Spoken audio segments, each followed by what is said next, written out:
अस्सलाम वालेकुम नाज़रीन, प्रोग्राम लास्ट आवर में आपके साथ मैं हूँ महरीन सब्तैन। बहुत कुछ हो रहा है और बड़ी तेज़ी से सब कुछ हो रहा है। बहुत हैपनिंग आज का दिन भी रहा और आज के दिन में अगर हम बात करें तो हम आशियाना स्कैंडल को पीछे नहीं रख सकते। इस पर हम आज के प्रोग्राम में बात करेंगे।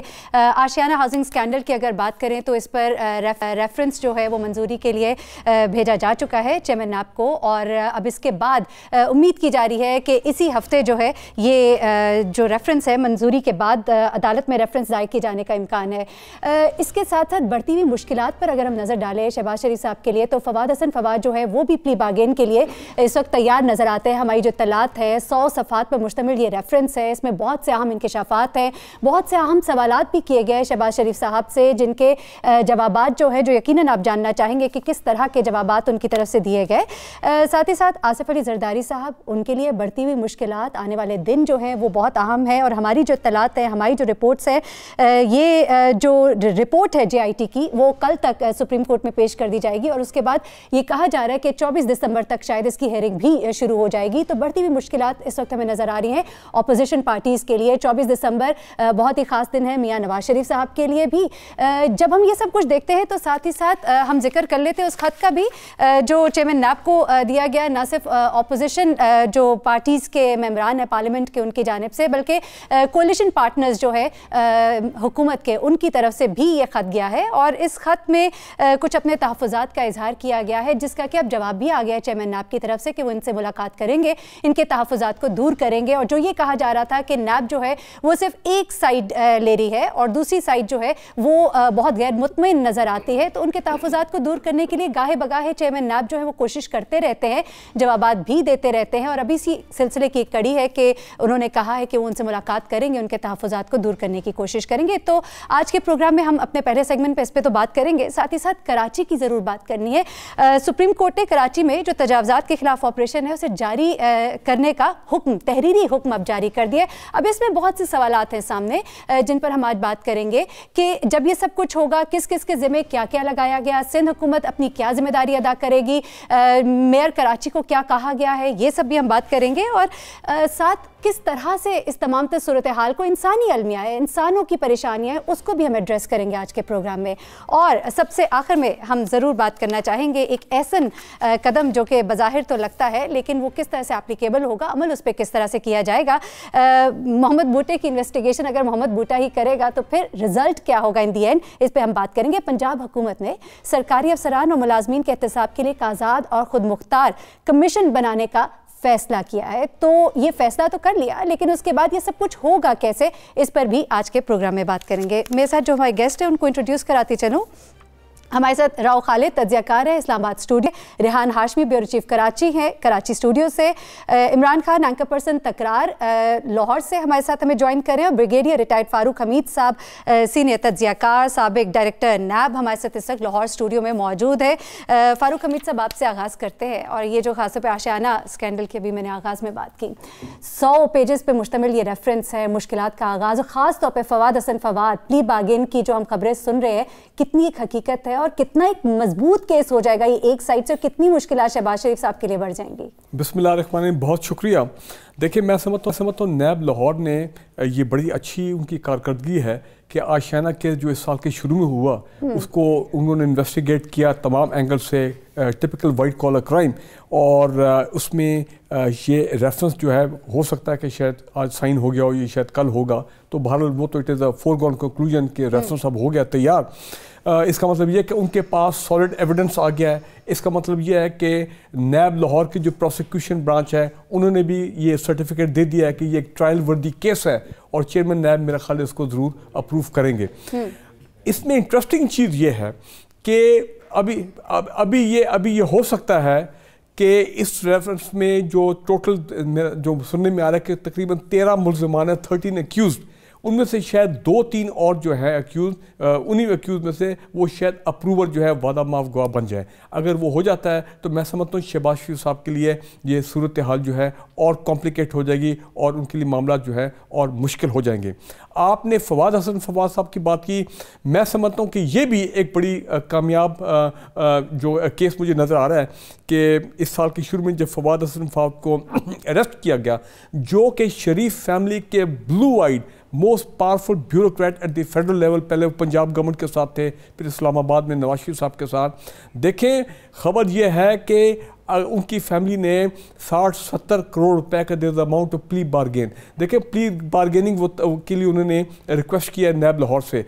अब अगर वो प्ली बार्गेन उस वक्त होता है जब मुल्ज़िम ये समझे कि जनाब मैं अपने आप को डिफेंड नहीं कर सकता और मैं शिकंजे से अब मैं आ गया हूँ, नैब के शिकंजे में अब जो है ना निकलना बहुत मुश्किल है, तो फिर एक ऑप्शन यही है कानून के मुताबिक, नैब के कानून के मुताबिक, कि वो प्ली बार्गेन करें और जो नैब पर उस पर लाइबिलिटी लगाई है, जो लूटेड मनी है, जो प्लंडर्ड मनी है, वो जनाब वापस किया जाए।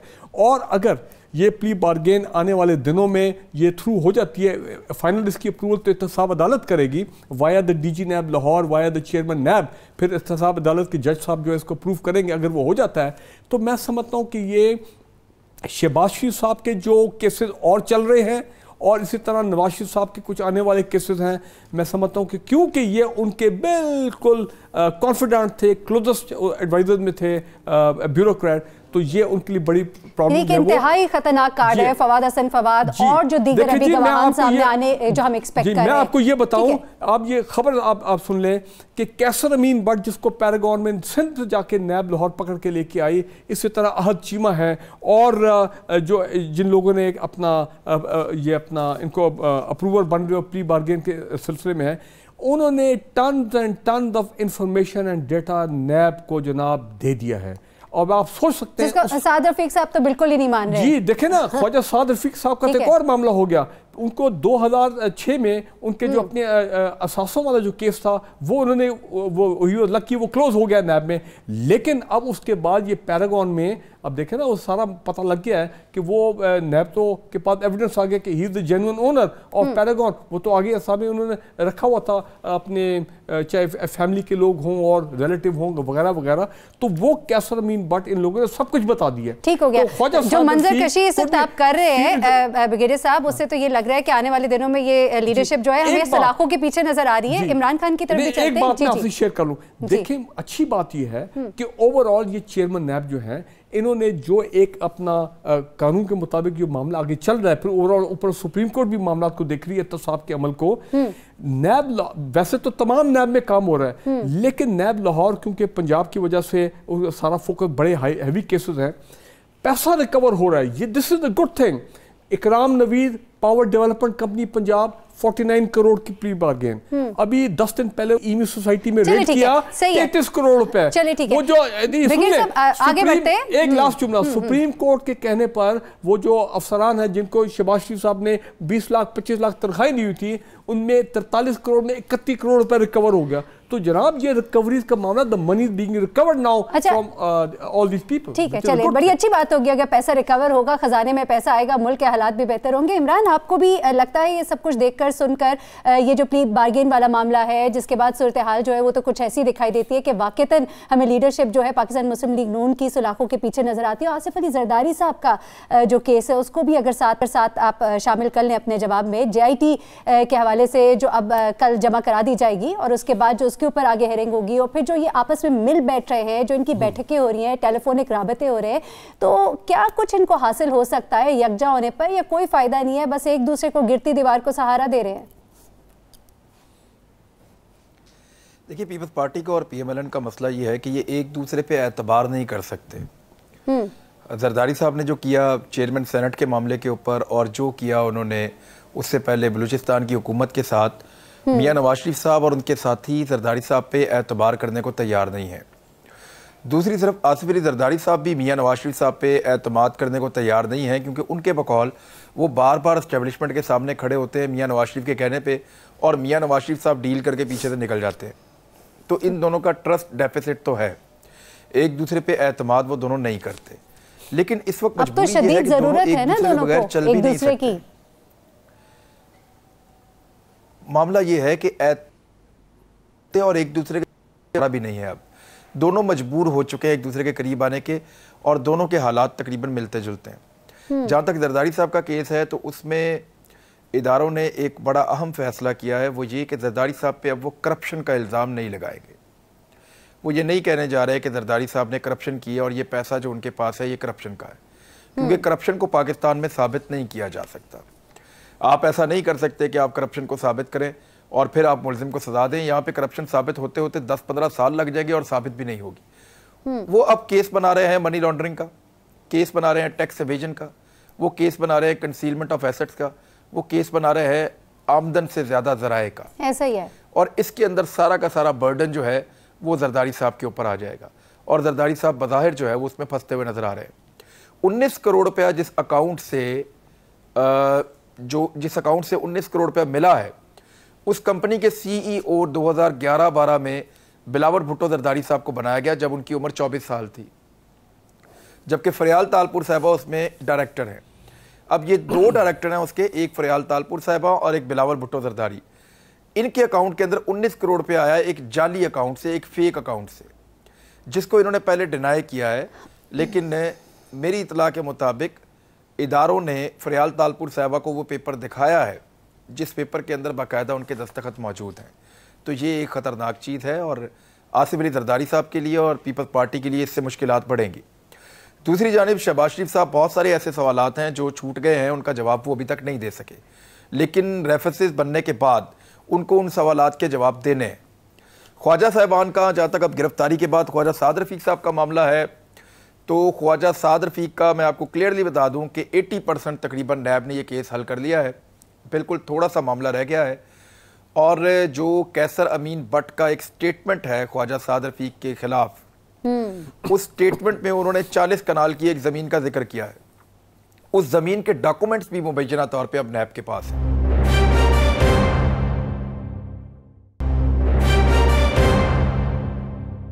रेहान हाशमी, आपने आज एक ब्रेकिंग भी दी सुप्रीम कोर्ट, आपने ये जो JIT के हवाले से ब्रेकिंग दी आसिफ अली जरदारी केस के हवाले से, और जिस तरह की अभी बात कर रहे हैं इमरान खान भी, और जिस तरह के हम हालात और वाक़यात जो है वो तब्दील होते देख रहे हैं, गवाहान के भी रिकॉर्ड मौजूद है, तो उसके बाद इस वक्त आसिफ अली जरदारी साहब बहुत बुरी तरह से फंस गए हैं शिकंजे में। देखिए, जो बिल्कुल ऐसे ही है, इमरान ने जहाँ तक बात की, मामला 19 करोड़ तो एक अकाउंट में था ना, उसके अलावा ऐसे 7 अकाउंट और भी हैं। सबसे अहम जो रिकॉर्ड मिला है, आप अंदाज़ा लगाएं कि JIT ने इतनी अनथक मेहनत की है। जो मॉडल अयान अली को जो पेमेंट हुई है, जो उनके गैर मुल्की दौरे थे, वो एक ट्रैवल एजेंट को हुई, उसकी सारी पेमेंट इनके अकाउंट से गई।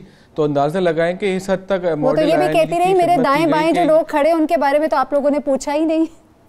जी हाँ, बल्कि यही नहीं, ये तमाम वो रिकॉर्ड है जो अब तक हमारी इतला के मुताबिक जो 72 अकाउंट से बढ़ के 120 अकाउंट हो चुके हैं, जिसकी मालियत 1 खरब 20 अरब तक पहुंच चुकी है। ये तमाम ऐसे, इसमें 2 किस्म के केसेस हैं अगर आप देखा जाए। एक है जाली अकाउंट जो शुरू में पकड़े गए थे, उसके बाद बेनामी अकाउंट पकड़े गए जिसमें करोड़ों रुपए की ट्रांजैक्शन हुई, और बल्कि एक मौके पर ऐसा अकाउंट भी पकड़ा गया जिसमें एक दिन में 40 करोड़ रुपए मुख्तलिफ औकात में एक ही शख्स ने जमा कराए, निकाले, फिर उसको जो गैर मुल्की करेंसी में कन्वर्ट करा के दूसरे अकाउंट में डाला गया। तो तमाम मनी ट्रेल भी पकड़ी गई है कि किस तरह ये पैसा जाली अकाउंट और बेनामी अकाउंट से गैर मुल्की अकाउंटों में गया है। यही नहीं है, पाकिस्तान समेत गैर बैरून मुल्क में जितनी भी जायदादें हैं उसका रिकॉर्ड भी हासिल कर लिया गया है। जो हम कहा जाए JIT को खराज तहसीन पेश करते हैं, जिसने वो तमाम रिकॉर्ड भी हासिल किया है कि बैंकों के जरिए मनी लॉन्ड्रिंग की जो रकम भेजी गई थी उसके तमाम डॉक्यूमेंट भी अपने पास, तमाम शवाहिद इस JIT जो मुकम्मल हुई उसने हासिल किए हैं। उसमें हम तकरीबन 450 ऐसे अफराद हैं जिन्होंने इन बेनामी और जाली अकाउंट में पैसे जमा कराए और निकाले, जिसमें सरकारी अफसरान, अहम सियासतदान भी शामिल हैं जो सिंध से ताल्लुक़ रखते हैं। 24 दिसंबर को जब ये हेयरिंग होगी तो ऐसा लगता है कि बड़े फैसले और बड़े इंकशाफात सामने आएंगे। लेकिन अब तक की हमारी इतलात के मुताबिक कि जो JIT ने जो मेहनत की है, कराची में जो बयानात कलमबंद किए थे, उस बयान के दौरान ये बात भी सामने आई थी जब मोहतरमा फरियाल तारपुर और उनको बुलाया गया था आसिफ अली जरदारी साहब को, तो उनको तमाम रिकॉर्ड भी दिखाया गया था कि उनके जो रिकॉर्ड मौजूद हैं, जो JIT ने हासिल कर लिया है, वो तमाम शवाहिद हैं। अब देखना है कि इस पर अहम फैसले क्या होते हैं। लेकिन मुझे जो लगता है कि इसमें गिरफ्तारियां ज़रूर होंगी, इसमें FIR दर्ज नहीं होंगी बल्कि रेफरेंसेस फाइल होंगे, क्योंकि इसमें नैब है, JIT के हसास इदारों के सरबराह हैं और तमाम वो इदारे SCCP दीगर जो इसमें तहकीकात कर रहे थे। तकरीबन हमारे जराये कहते हैं कि राव खालिद साहब, अभी जो ये तमाम गुफ्तगू हम सुन रहे हैं रेहान हाशमी साहब की, इमरान खान की, ब्रिगेडियर रिटायर्ड फारूक हमीद साहब की, उससे तो ये सब लगता है कि जैसे आने वाले दिनों में बहुत ही मुश्किल घड़ियां हैं। अगर हम जरदारी साहब की बात करें, हम नवाज शरीफ साहब की बात करें, शहबाज शरीफ साहब की बात करें, अगर ये सब कुछ है तो उसके बाद हम अगर जरदारी साहब का गरजना बरसना भी अगर याद कर लेते हैं जो अभी गुज़िश्ता दिनों में हो रहा है, और साथ ही साथ अगर हम बात करते हैं कि ये जो मिल बैठने की बातें कर रहे हैं, हाथ मिला रहे हैं, मुस्कुराहटों के तबादले हो रहे, कोई फ़ायदा होगा नहीं होगा तो फिर किस लिए ये तमाम तरह एक्टिविटी? पहले भी वो गर्जे बरसे थे, 3 साल के लिए मुल्क से बाहर चले गए, अभी भी जो बोल रहे हैं तो उसके पीछे भी कोई वजह है या बस ऐसे दिल की भड़ास निकाल रहे हैं? क्या कर सकते हैं इस वक्त? ऑपोजिशन का इकट्ठा होना कोई फ़ायदा दे सकता है? जी, पहले तो मैं ये आपको बता दूं, जो आशियाना हाउसिंग की बात सारी हुई उसका रेफरेंस कल एग्जीक्यूटिव बोर्ड की मीटिंग है नैब की, और कल उसकी अप्रूवल हो जाएगी और कल अनाउंस भी हो जाएगा मोस्ट प्रोबेबली, क्योंकि सुप्रीम कोर्ट पे भी उसकी हेयरिंग है, वहाँ पे भी नैब ने बताना है आशियाना की डेवलपमेंट का। तो कल ये आपको मिल जाएगी अनाउंसमेंट। फाइल होने में 8-10 दिन लग जाएंगे, क्योंकि फाइल्स वगैरह उसकी तैयारी होनी होती है, सारा वो लाहौर में जो भी है मुतलका वहाँ पर फाइल होगा। जहाँ तक पोलिटिकली इनका इकट्ठा होना है, ये अनहोली अलायंस जो है वो बन नहीं सकता। मैं इमरान की बात से इत्तफाक करता हूँ, ट्रस्ट डेफिसिट है बहुत सीरियस किस्म का, क्योंकि ये केसेस दोनों ने एक दूसरे के खिलाफ बनाए हुए हैं, एक दूसरे की आर्म ट्विस्टिंग करते रहे हैं पॉलिटिकली, एक दूसरे को मनूवर करने के लिए, ख़राब करने के लिए, अपने इक़्तिदार को कायम रखने के लिए, दूसरों को दबाने के लिए, ये चलता रहा सिलसिला इनका। लेकिन ये बात भी बिल्कुल दुरुस्त है कि पिछले 10 साल में जो मुकमका रहा है उसमें ये एक स्ट्रेटजी के तौर पर इन्होंने इस्तेमाल किया इसको। इसी तरह से इन्होंने करके 10 साल एक दूसरे को कह के लोगों को ये उम्मीद दिलाई कि बड़ी शदीद लड़ाई है इनके आपस में। ये एक अनएक्सपेक्टेड डेवलपमेंट जो हुई है, हमारे लिए तो नहीं है, इनके लिए ये हुई है कि इनकी किस्मत ख़राब कि इमरान खान इक़्तिदार में आ गया, और वो एजेंडा उनका ये है कि उन्होंने करप्शन के ख़िलाफ़ सारा अपनी कंपेन चलाई और करप्शन के ख़ात्मे की चलाई और इंसाफ के लिए चलाई। तो अब वो जो सारा वो एक जो चीज़ें ये मिला के कर लेते थे, आप कोई भी सरे महल निकला अदालत में ले जाएं जी, पहले माने नहीं हमारा है, जब कागजात आ गए अदालत में ले जाए। इसी तरह से ये एवनफील्ड अपार्टमेंट्स का माने नहीं 2015 तक पनामा तक जब आए तो कहते जी अदालत में ले जाए। अब अदालत जब फैसला कर रही है तो अब कह रहे हैं कि ये 5 लोग कौन होते हैं फैसला करने वाले, या ये जज कौन होते हैं, ये विक्टिमाइजेशन हो रही है नैब इसके साथ। ये सब ब्रिगेडियर साहब कहिएगा, फिर हमने ब्रेक पे भी जाना है। बिल्कुल आइडिया नहीं था कि ये भी हो सकता है, उनको बिल्कुल आइडिया नहीं था कि मनी लॉन्ड्रिंग स्कैम है, जिस मनी लॉन्ड्रिंग स्कैम में जिसमें ओमनी ग्रुप और जरदारी फैमिली ये सब इन्वॉल्व हैं। मैं तो बल्कि कहूँगा ये सिंध का ये जो मेन माफिया है, मैं आपको बता रहा हूँ, इसकी पावर अब स्मैश होगी। जरदारी फैमिली बुरी तरह इफेक्ट होगी, उनकी सियासत मैं नहीं देख रहा इन दी ईयर्स टू कम। और न सिर्फ जरदारी फैमिली बल्कि उसमें मैं फरियाल तालपुर साहब को शामिल कर रहा हूँ, और मुराद अली शाह जो चीफ मिनिस्टर सिंध है। तो ये है कि जहाँ पे ये अब कहा जाना चाहिए था कि नैब के कवानीन में तरमीम होनी चाहिए, बदलाव होना चाहिए। आज खुर्रम दस्तगीर साहब ये फरमाते हैं कि हमें उस पर तो इतना एतराज नहीं, हमें तो एतराज ये कि तरीक़ाकार जो है, यानी एहतसाब जिस तरह से हो रहा है उस पर हमें एतराज है। उसके बाद फिर इन लोगों का जो लेटर लिखना, जी मुराद अली शाह साहब जो चीफ मिनिस्टर है उनका भी नाम बहुत अभी खुल के सामने आ रहा है ओमनी ग्रुप के हवाले से। और आज भी हमने सुना है कि नैब सिंध ने स्पीकर जो सिंध असेंबली है उनके 10 जो फैमिली मेंबर हैं उनके तमाम असासों की डिटेल मांग ली है। ख्वाजा साद रफीक साहब न सिर्फ पैरागॉन का केस नहीं है, उनके पास असासों वाला केस भी है, रेलवे इंजन वाला केस भी है, शहबाज शरीफ साहब के और भी केस आ रहे हैं। मामला बहुत आगे तक जा रहे हैं। ये फैमिली जो है बड़ी बुरी तरह फंसी है। सामने आ रहा है, ब्रेक पे हमें जाना है। एक जी राव साहब हमें ब्रेक पे जाना है। की न्यूयॉर्क में एक प्रॉपर्टी का अभी जी प्लीज। अच्छा ठीक है, हमें ब्रेक पे जाना है, हम ब्रेक से वापस आएंगे, अगले मौजू की तरफ भी बढ़ेंगे। ये बातें बहुत अहम है। रेफरेंस की अगर हम बात करें, GIT की रिपोर्ट की बात करें, आने वाले दिन यकीनन बहुत सख्त हैं। ब्रेक से वापस आते हैं तो हम जरा कराची की ज़रूर बात करेंगे। कराची हमारे दिल के बहुत करीब है और कराची के लोगों का जो मसला है वो भी बहुत ही इंपॉर्टेंट है। साथ ही साथ सुप्रीम कोर्ट ने जो अहकामात जारी किए हैं वो सुनने में बज़ाहिर तो बहुत अच्छे हैं, लेकिन उसके बाद अब उनके ऊपर अमल किस तरह होगा, सिंध हुकूमत किस तरह से अमल करेगी, ये सब कुछ जो है ये एक बहुत बड़ा सवाल है। लोगों को रिहेबिलिटेट करने का जो मामला है वो किस तरह से अंजाम पजीर होगा, उस पर बात करते हैं एक ब्रेक के बाद।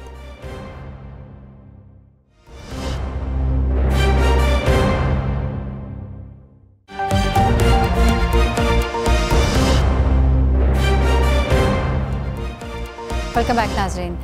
गुज़िश्ता दिनों कराची में तजावज़ात के ख़िलाफ़ जो ऑपरेशन होता रहा उसके ऊपर हम भी बहुत कुछ सुनते रहे, टेलीविज़न स्क्रीन पर आप बहुत कुछ देखते रहे। उसके बाद सुप्रीम कोर्ट ने वक्ती तौर पर इससे रोकने का कहा और उसके बाद अब एक तहरीरी हुक्मनामा जो है सुप्रीम कोर्ट की जानिब से जारी कर दिया गया, जिसके बाद फुटपाथ, नाले, ये जो तमाम तजावज़ात हैं, ये जो दुकानें गिराने का मरहला है, इसे जारी रखने का हुक्म दिया गया। साथ ही साथ बहाली के हवाले से और जगह देने के हवाले से सिंध हुकूमत को जिम्मेदारी दी गई। उसके बाद 45 दिन के नोटिस के बाद घर भी गिरा दिए जाएंगे, तो उन घरों को बहाल करने की जो जिम्मेदारी है, उन घरों के मुतबादिल दूसरी जगह देने की जिम्मेदारी जो है वो मेयर कराची के ज़िम्मे की गई। साथ ही साथ जो KMC है उसके पास मलबा उठाने के लिए रकम नहीं, ये रकम जो है ये कहा गया है सिंध हुकूमत को कि वो उन्हें 20 करोड़ जो है वो रकम देगी ताकि मलबा जो है उसे उठाया जाए, कराची को साफ़ किया जा सके। बज़ाहिर तो अगर इन अहकामात को हम सुने सुप्रीम कोर्ट के, लगता है कि बहुत ही बेहतर और मुनासिब अहकामात हैं जो कि दिए गए हैं, जिसके बाद जो है ये तमाम तर सिलसिला जो है ये आसानी से तय पाएगा। लेकिन ज़मीनी हक़ाइक़ कुछ और कहते हैं। अगर हम बात करते हैं मेयर कराची, जिनको रोज़ाना की बुनियाद पर रिपोर्ट करने का कहा गया है, और जिस तरह से जगह लोगों को देनी है, वो जगह किस तरह से दी जाएगी, अलॉटमेंट्स किस तरह से होंगी, बहाली के इक़दाम किस तरह से होंगे, सिंध हुकूमत जो पहले ही अपनी ज़िम्मेदारियाँ जो है पूरी नहीं कर पा रही, वो इन ज़िम्मेदारियों को किस तरह से पूरा करेगी। इंसानी अलमिया जो है इस वक्त, इंसानी मसाइल जो हैं इस वक्त हमें बज़ाहिर बहुत गंभीर नज़र आते हैं सामने।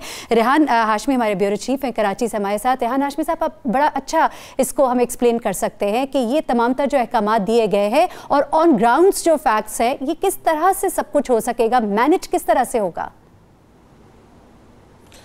देखिए मेरी सबसे बड़ा मसला यही है कराची का, गुज़िश्ता हम अगर देखें 10 सालों से, क्योंकि कॉन्फ्लिक्ट रहा है MQM और पीपल्स पार्टी में। पीपल्स पार्टी कहती थी कि अगर कि कराची में अगर हम MQM को अगर पैसे देंगे, क्योंकि बल्दियात में वो आ गए हैं तो उनका वोट बैंक उनको हासिल हो जाएगा, और अगर हम MQM कहती है कि हमें अगर नहीं दिया गया तो हमें अगले इंतखाबात, क्यों बल्दियाती इंतखाबात आने वाले हैं, हम लोगों के पास क्या कहकर वोट मांगें कि हमने शहर में बेहतरी कर दी।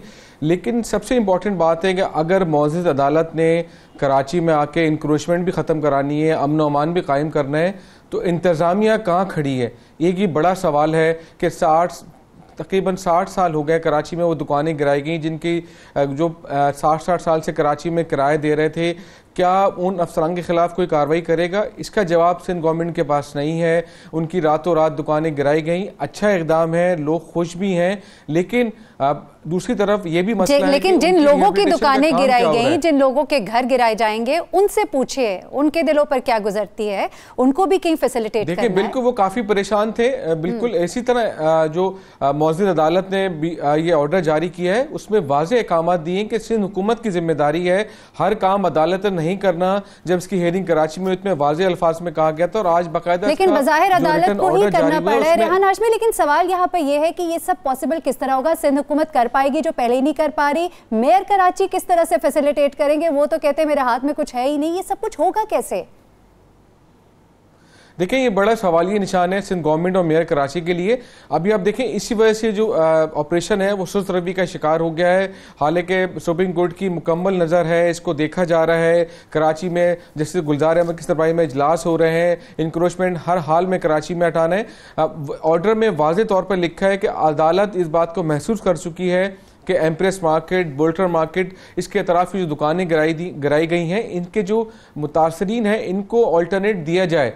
तो सिंध हुकूमत ने फैसला तो किया है कि 3500 दुकानदारों को जगह फराम करेंगे, लेकिन ऑन ग्राउंड ज़ीरो हैं। हमें अब तक कोई ऐसी जगह ना नज़र आई, ना पता चली कि सिंध गवर्नमेंट ने प्लान कर रही है कराची में मेयर कराची के साथ मिलकर कि यहाँ जो मुतासरीन दुकानदार हैं उनको दुकानें फराम करेंगे। हालांकि इतनी तेज़ी से काम किया गया, ज़िला साउथ में ऐसा लग रहा था कि पूरा ज़िला साउथ साफ़ कर दिया जाएगा, दुकानें गिराई जाती रहीं, मलबा वहीं का वहीं है। मेयर कराची अब दुकानें गिरा रहे थे, उस वक्त उनको ख्याल नहीं आया कि वो सोचते हैं कि जब मलबा गिराने के बाद उठाएंगे कैसे। सही है। एक पूरा प्रोसीजर होता है ना, हम पूरा प्लान आउट नहीं करते हैं और फिर जब सर पर पड़ती है तो हमें पता लगता है कि अब इसको फर्दर क्या करना है। इमरान, सख्त फैसले करने पड़ते हैं, लेकिन उन सख्त फैसलों के साथ कुछ इकदाम भी करने पड़ते हैं। वो जो इकदाम जिनका कि सुप्रीम कोर्ट जिक्र कर रही है, वो आपको लगता है कि ये हमारी जो सिंध हुकूमत है, ये हमारी जो मेयर कराची और विफाक की बड़ी जिम्मेदारी है? कौन करेगा, कैसे करेगा? आपको लगता है कि कुछ हो पाएगा कराची वालों के लिए? मसाइल का कोई हल है आपकी नज़र में? देखिए कहीं से शुरू तो करना है ना। अब मामला यह है कि कराची के अंदर इंक्रोचमेंट का मसला बहुत बड़ा है। और ये अब से नहीं है, ये गुज़िश्ता कई दहाइयों से है। अब कराची का ब्यूरोक्रेट जो है वो तनख्वाह पे काम करने के लिए तैयार ही नहीं है, अनफॉर्चुनेटली। वो लाखों रुपया महीने को घर ले जाने की उसको आदत पड़ी हुई है। ये सारे रास्ते थे पैसे कमाने के, ब्यूरोक्रेसी के और माफियाज के। वो लोगों को कब्जे करवाते थे, उसके बाद उनसे भत्ते लेते थे, उनसे हर महीने पैसे लेते थे, और कराची के लोगों ने बहुत बर्दाश्त किया। ये सारा इलीगल एक्टिविटीज हैं। लोगों ने अपने घर बाहर निकाले, आधा आधा घर बाहर सड़कों पे गलियों में बनाया हुआ है। आबादी बढ़ती रही, अपने घर एक कमरा और डालना है, थोड़ा सा गली को और मल लो, एक और डालना है, थोड़ा सा गली में और आ जाओ। वो करते करते सारा एरिया जो है उसके ऊपर कब्जा किया उन्होंने। बेशुमार कब्जा ग्रुप है कराची में। जहां पे ग्रीनरी हुआ करती थी कभी, वहां पौधों का वजूद भी नहीं है। ऐसा लगता है कि पूरा का पूरा शहर जो है वो कंक्रीट का एक जंगल बन गया। हीट वेव कराची में आती है, आपको पता है ये मौसमियाती तब्दीली इतनी खौफनाक है कि एक एक दिन में हजारों इंसानों को अपनी लपेट में ले लेती है, लोग जान से मर जाते हैं। यहाँ रिपोर्ट सही तरह नहीं करने दिया गया मीडिया को। बहुत सारे लोगों के बारे में ये कहते रहे कि ये तो बेचारे बीमारियों की वजह से मरे, लेकिन हीट वेव में कितना बड़ा नुकसान हुआ कराची को ये हम सब जानते हैं। तो इसका अल्टीमेट सोल्यूशन यही है कि आप कब्जे खाली करवाएं, आप बागात को वापस लेकर आएं, आप जंगलात लगाएं, पौधे लगाएं, कराची के अंदर हरियाली पैदा करें ताकि एनवायरनमेंट थोड़ा बेहतर होना शुरू। लेकिन कैसे इमरान, सवाल यहाँ पर यह है कैसे, तजवीज क्या है, कैसे? कह तो दिया सुप्रीम कोर्ट ने, अहकामात तो दे दिए, लेकिन कैसे? एक एक घर करके, एक एक गली करके, एक एक ईंट करके कब्जा छुड़ाएं। कौन करेगा? पहला कदम आपको चलना पड़ेगा ना। वो नील आर्मस्ट्रांग ने क्या कहा था कि मेरा एक छोटा सा कदम है लेकिन इंसान की बहुत बड़ी चालाक है। इंसान करेंगे, हम करेंगे, आप करेंगी, मैं करूंगा, बाकी सब करेंगे। जो करना चाहता है वो करेगा, कराची वाले खुद करेंगे। मायूस नहीं होना चाहिए। अगर यहाँ पे आपको क्या लगता है ये जो अहकामात इस वक्त सुप्रीम कोर्ट की जानिब से जारी किए गए हैं उनको मीटअप कर पाएगी सिंध हुकूमत, मेयर कराची? कुछ कर पाएंगे? और नहीं कर पाएंगे तो फिर क्या होगा? ये जो लोग सड़कों पर आ जाएंगे उसके बाद उनका क्या होगा? कौन होगा उनका पुरसाने हाल? देखिए, हमारे यहाँ जो अगर हम मुशाहिदा करें पीछे माजी में भी इस किस्म की, जहाँ कहीं भी हो, इस्लामाबाद में इस किस्म के वाक़यात हो चुके हैं। दो किस्म के लोग होते हैं। एक इन्फ्लुएंशियल लोग होते हैं जिनका अपना काफ़ी तकड़ा कह ले के वो होता है कनेक्शन। वो सेटलमेंट में जब जाएंगे, इसको जगह जो देंगे, तो वो तकड़े लोग वहाँ पे कब्ज़ा करके बैठ जाएंगे और उसको काबू कर लेंगे। जो आम लोग होंगे वो रो पीट के 2-4 दिन, 6 दिन, 8 दिन, 10 दिन रिश्तेदारों के पास चले जाएंगे, कोई दूसरे शहरों में शिफ्ट हो जाएंगे। इस तरह से करके ये मामला सेटल होगा। मेरा ख्याल है कि जब इसको खाली कराने का कहा गया उस वक्त टाइम दिया जाना चाहिए था। उसके बाद जो सज़ा और जज़ा का कोई कॉन्सेप्ट नहीं है यहाँ पे कि किसने ये सारा इतना मेस जो क्रिएट किया। ओवरऑल पॉलिसी लेवल पे भी देखना चाहिए कि हम शहरों को बेहंगम बढ़ने क्यों देते हैं और मैनेजेबल नहीं रहते आपसे। आप फिर वहाँ पे जब पॉपुलेशन की कंसंट्रेशन होती है तो ऑब्वियसली उनको रहने के लिए जगह भी चाहिए, कारोबार के लिए जगह भी चाहिए। तो फिर चाइना कटिंग चलती है, उसमें फिर बता हो रही है, सारे माफियाज वहाँ डेवलप होते हैं ऑब्वियसली। तो हम क्यों नहीं ये करते कि एक और शहर कराची से कोई 30-40 किलोमीटर दूर एक और शहर आबाद कर दे। ये मलीर डेवलपमेंट अथॉरिटी जो ज़मीन का मसला चल रहा है बैरियर टाउन के साथ, वो जो वहाँ पे इतनी सारी ज़मीन उनकी पड़ी है, एक सिटी वहाँ पे अलग से इस्टेब्लिश किया जा सकता है। कुरंगी बनी, इस तरह से और एरियाज़ बने कराची में, थोड़ा सा दूर चले जाए कराची से, एक शहर आबाद कर ले। बाकी मैं कहता हूँ फैसलाबाद, लाहौर, इस्लामाबाद भी जिस तरह बेहंगम फैल रहा है, इधर मरी से मिल गया, उधर गुजरखान से मिलने वाला है, ऊपर अटक से मिलने जा रहा है। तो ये इस किस्म की चीज़ों को रोकने के लिए बुनियादी तौर पे अभी से प्लानिंग करने की बहुत शदीद ज़रूरत है। सेटलमेंट उनकी हो जाएगी, कुछ बेचारे रूट के अपने चले जाएंगे इधर उधर कुछ। चले यहाँ पे फिर आप एक और दरख्वास्त भी करते जाएं कि ये जो अभी फैसले गए हैं सुप्रीम कोर्ट ने, जो अहकामात जारी किए हैं, इन पे चेक एंड बैलेंस रखने के लिए भी एक कमीशन बना दीजिए ताकि देखा जाए कि कुछ हो तो रहा है। एंड रिजल्ट्स हमें मिलने चाहिए, लोगों को इंसाफ मिलना चाहिए, लोगों को सहूलियात मिलनी चाहिए, कौम तक वो सहूलियात पहुँचनी चाहिए, वो सब कुछ होना चाहिए जो कि हुकूमत की जिम्मेदारी अगर वो नहीं पूरा कर रही तो फिर प्लीज़ एक कमीशन बना दीजिए ताकि वो इन सब मामलात पर नज़र रखे। बगैर कमीशन के हमें लगता है कि शायद कोई हमारी हुकूमत जो है वो काम नहीं करेगी, कुछ डिलीवर नहीं हो पाएगा। ब्रेक पे जाना है, ब्रेक से जब हम वापस आएंगे तो कॉन्फ्लिक्ट ऑफ इंटरेस्ट एक्ट 2018 के तहत जो एक आज़ाद और खुद मुख्तार कमीशन बनाने का पंजाब हुकूमत ने फैसला किया, उस पर बात करते हैं। अफसरान को जिम्मेदार ठहराया जाएगा और सज़ा भी दी जाएगी, इस पर बात करते हैं ब्रेक के बाद।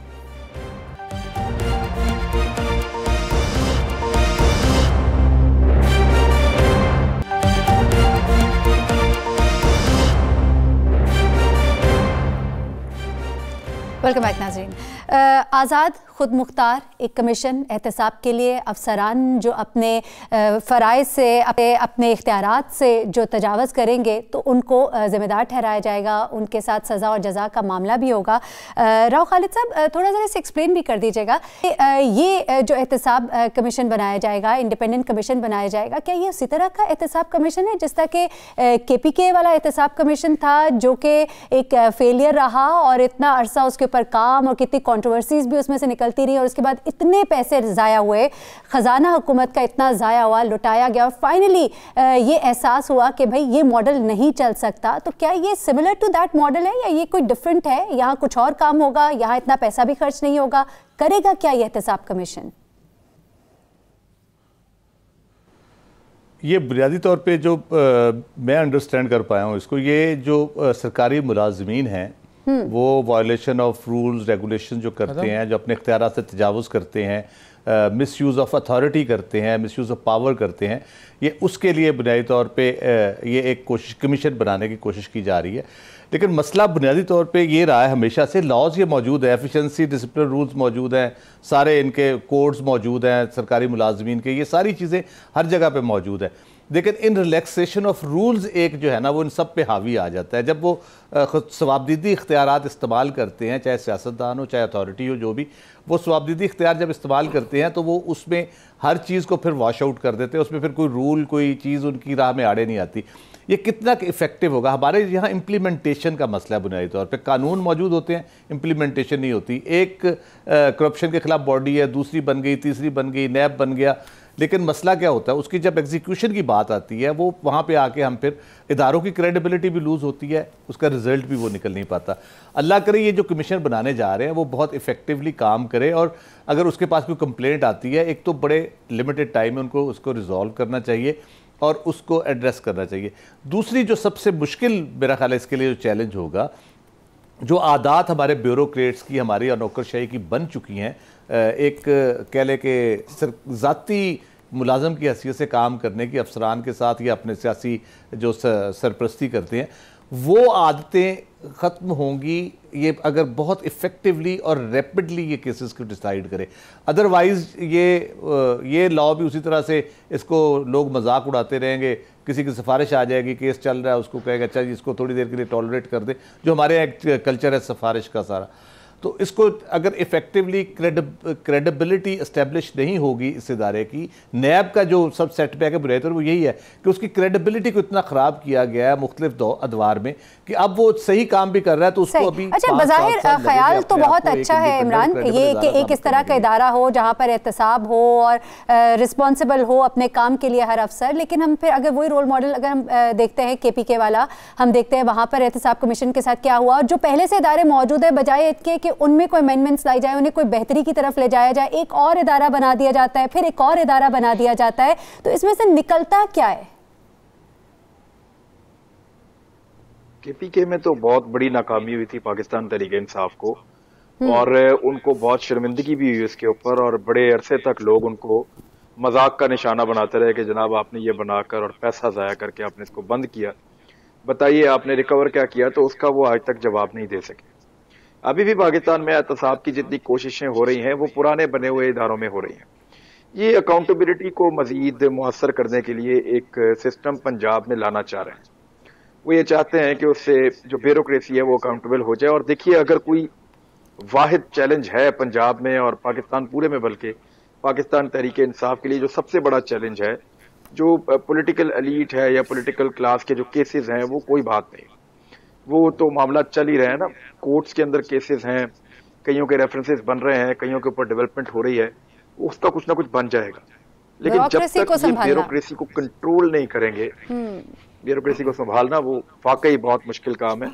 ये चैलेंज है, अगर इससे ये निमट लेते हैं तो फिर ये नया पाकिस्तान बना सकते हैं। तो इमरान खान साहब, वज़ीर-ए-आज़म इमरान खान साहब जो है वो तो शुरू में यही रोना रोते रहे कि ब्यूरोक्रेसी तो हमारी सुनती नहीं है। लोगों ने कहा आप कैसे वज़ीर-ए-आज़म है, ब्यूरोक्रेसी आपकी सुनती नहीं है, निकाले इनको, फारिग करें। हारून रशीद साहब कहते रहे इन लोगों को फारिग करें, आप कैसे वज़ीर-ए-आज़म है। तो इसी ब्यूरोक्रेसी जिसने इनको आज दिन तक तंग किया हुआ है, अगर इनकी सजा और जजा का मामला आ गया और ये तो कहेंगे कि आप तो 5 साल बाद चले जाएंगे, हम इधर ही हैं, तो अगर ये एक हो जाते हैं तो फिर ये कैसे, इनके लिए तो मुश्किलात के अंबार नहीं लग जाएंगे। आहिस्ता आहिस्ता इनका हाजमा ठीक करना पड़ेगा। अगर हारून रशीद साहब की बात मान लेते हैं तो फिर तो उनको वही करना है, फिर ब्यूरोक्रेसी का काम, ब्यूरोक्रेसी को भी तो रखना है ना वहां पे काम, हम लोग तो नहीं कर सकते, मैं और आप। वो तो ब्यूरोक्रेसी ने ही करना है अपना काम, वो उसके लिए ट्रेंड किए गए हैं और ये कई दहाइयों से यहाँ तक पहुंचे हैं। कोई 21वें ग्रेड का है, कोई 12वें ग्रेड का है, कोई 13वें का है, कोई 15वें का, कोई 17वें का, सबका अपना अपना काम है और बहुत बड़ी तादाद में है ये। इनको सिर्फ ये बताना है कि काम वैसे नहीं चलेगा जैसे आप चला रहे थे, नए तरीके से चलेगा और उसको जब आप ग्रेजुअली करेंगे, स्लो स्लो करेंगे, अकाउंटेबल करेंगे और इनको जब ये महसूस होगा कि सबके साथ एक तरह हो रहा है। देखिए मसला कहां पैदा होता है, जब एक आपका फेवरेट बन जाता है और दूसरे के आप खिलाफ हो जाते हैं। जब इस तरह की डिस्क्रिमिनेशन आती है तो मामला खराब हो जाता है। अगर ब्यूरोक्रेट को यह पता चल जाएगा कि सबके साथ एक जैसा सलूक हो रहा है, एक सिस्टम है जिसके अंदर हम सबके सब अकाउंटेबल है, तो मेरे ख्याल में थोड़ा टाइम लगेगा लेकिन ठीक हो जाएगा। अच्छा ब्रिगेड साहब, आदत नहीं है हमारी ब्यूरोक्रेसी को, आदत नहीं है हमारी ब्यूरोक्रेसी को इस तरह से सुनने की या उन्हें सुधारा जाए या बताया जाए, तो फिर किस तरह से मुमकिन हो पाएगा? ये जो इकदाम लिया जा रहा है कोई बेहतर ऐसा इकदाम है आपके ख्याल में? पहली बात तो ये कि सारे ब्यूरोक्रेट्स जो है वो ख़राब नहीं है, सारे ब्यूरोक्रेट्स करप्ट नहीं है। हाँ बिल्कुल, ये पिछले 10 साल में स्पेशली पीपल्स पार्टी की गवर्नमेंट और फिर PMLN की गवर्नमेंट, इन्होंने ब्यूरोक्रेट्स को ख़राब किया, इन्होंने उनको गलत लाइन पे लगाया, उनको अपनी करप्शन को चमकाने के लिए इन्होंने उनको करप्ट प्रैक्टिस में इन्वॉल्व किया। मैं समझता हूँ ब्यूरोक्रेसी जो है इस बात को समझ गई है। जो अहद चीमा के साथ फवाद हसन फवाद और बाकी कुछ और गवर्नमेंट ऑफिशियल के खिलाफ जो कार्रवाई हुई है और जिस तरह उनको पकड़ा गया है, ब्यूरोक्रेसी समझ गई कि उनसे बहुत बड़ा ब्लंडर हुआ, गलती हुई है कि वो पॉलिटिकल मास्टर्स को सपोर्ट करते रहे। और दूसरी बात है कि there is a resistance to change. जाहिर बात है PTI वाले आए हैं, वो एक नई सोच, एक नई माइंडसेट के साथ आए। बट हैविंग सेड दैट, देखें आपके पास पंजाब में एक एंटी करप्शन एस्टेब्लिशमेंट है जो कि कितने सालों से चल रही है। प्रॉब्लम सारा कितनी दहाइयों से चल रही है। प्रॉब्लम यह है कि उसमें ये जो पॉलिटिकल लीडरशिप है, पंजाब की बात कर लें, माजी में उन्होंने उस इदारे को चलने नहीं दिया। और ये अभी ये जो कमीशन बनाने जा रहे हैं इसमें बड़ी एम्बिग्विटी है, इसमें बड़े अभाम है कि पंजाब की जो एंटी करप्शन एस्टैब्लिशमेंट पिछले चंद हफ्तों से हम देख रहे हैं वो मुतहर्रिक हुई है। जब उन्होंने वहाँ के कुछ लोगों को चेंज किया है, पकड़ धकड़ शुरू हो गई है। वो तो वहाँ पे कई साल जो है वो केसेस चलते हैं और उनके बाद फाइलें जो है उनका पेट भरा जाता है, आगे कार्रवाई नहीं होती है। भाई आप अपने जो एंटी करप्शन एस्टैब्लिशमेंट है उस इदारे को स्ट्रेंथन करें, और वही इदारा है जो कि पंजाब गवर्नमेंट की मुख्तलिफ डिपार्टमेंट्स के खिलाफ कार्रवाई करने का कानूनी तौर पे वो मजाज है। ये जो कमीशन बनाएंगे इसका क्या लीगल कवर होगा? कानून पास, अगर एग्जीक्यूटिव ऑर्डर होगा कुछ नहीं होने लगा, फिर वही होगा जो राजा बिशारत साहब ने फोन किया MS को, हॉस्पिटल को कि जनाब वो फलां पोस्टिंग कर दो, फिर वही काम होगा जिनको आदत है कि भी हमने इसी तरह गवर्नेंस करनी है, ये जो अपना रवायती सियासतदान है। तो दूसरा ये है कि अगर आप कानून लेके आएंगे तो फिर एक ओवरलैप हो रहा है। एंटी करप्शन एस्टैब्लिशमेंट का रोल क्या होगा, कमीशन का रोल क्या होगा? तो मैं इसको एक नो गो समझ रहा हूँ। महरीन सब्तैन को इजाज़त दीजिएगा। अपने मेहमानों का मैं खासतौर पर शुक्रिया अदा करूंगी। इंशाल्लाह आपसे कल फिर मुलाकात होगी। अल्लाह हाफिज़।